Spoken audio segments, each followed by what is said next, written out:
welcome to this week's Ask AJ. Hello!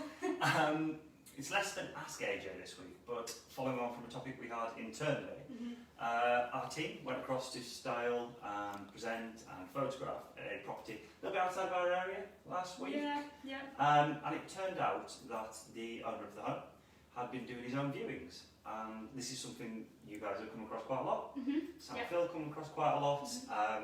And really we want to talk about why we accompany viewings. So in this particular instance, the owner was very keen to show us around the home. So okay then, so pretend we're a potential viewer of your home, pretend we're a potential buyer, and run with it. And I think it was about an hour later where Sam eventually went, okay, I think it's far long enough now, we haven't got any of the things we need to get done.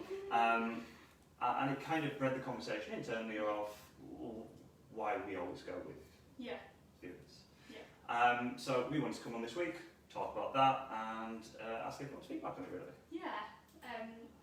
So obviously I do most of the viewings for Ashdown Jones. I think one of the main things we've discussed, it's best one of us being there for the viewings, is the viewers aren't going to be truthful to the homeowner. I mean, if they don't like certain areas of the house, they probably won't tell them, probably smile, just because they won't want to offend them.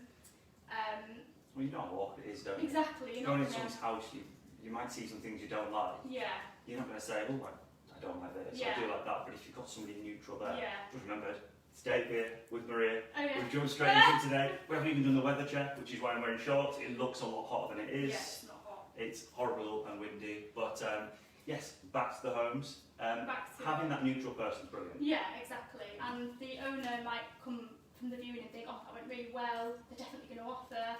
And then we might speak to them after and they might say, oh no, it wasn't for us, but they didn't get that because they wouldn't be probably as honest as they would with us there. So that's the main thing, I think. Yeah, and they wouldn't have the experience as well. Yeah. So you guys go out on many viewings a year. Yeah. You know what to expect, you know what type of things to read. Yeah. You know how to progress things. Yeah. So obviously, if we spend our entire time going around people's homes, we're going to know what to look for, what to highlight. Essentially, make it a viewer-focused agenda. Exactly. Yeah. And we know what they're looking for. Like I say, we do it day in, day out. The homeowner isn't used to doing viewings, so we'll know what they're looking for. Massively and again, we have that initial contact with the viewer, build that rapport then. We know what they're looking for, so what their needs are in a house, we can emphasise on the viewings. We're showing off what the buyer's going to want to find out, not what the viewer's going to. You'll find an amazing batch of things with your home, we see that, but you might be looking at or trying to show off things that the buyer isn't as interested in. Also, I think a lot for that as well is it's the brevity of it, it's keeping it on time. There is a value in spending time at home you're looking to buy, certainly.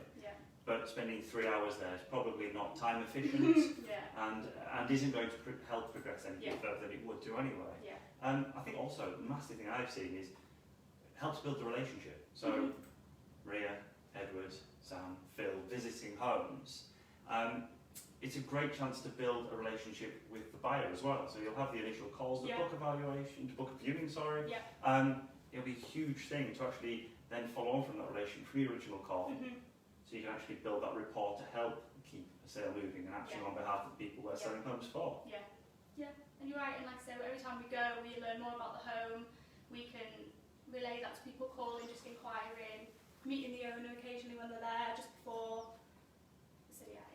So it builds more familiarity with you as well. The more time you're spending going around the home, the more you get used to it. I mean, at the moment, it's not like you're having to do many viewings, everything seems to be flying off the shelves as such. But obviously that proves that something is working. I think in this initial instance actually, we're actually following up by building some how to do a viewing guide, which is probably one to flies in the office. Watch this space. But yeah, from that really we just wanted to know, has anyone got any really good viewing stories? Have you had any interesting experiences when viewing a house or viewing your house, showing your house to somebody? Really interested in finding out, so get in touch and we'll see you on, hopefully not next week, but we'll be back next week with another Ask AJ. Thank you very much. Thanks, bye.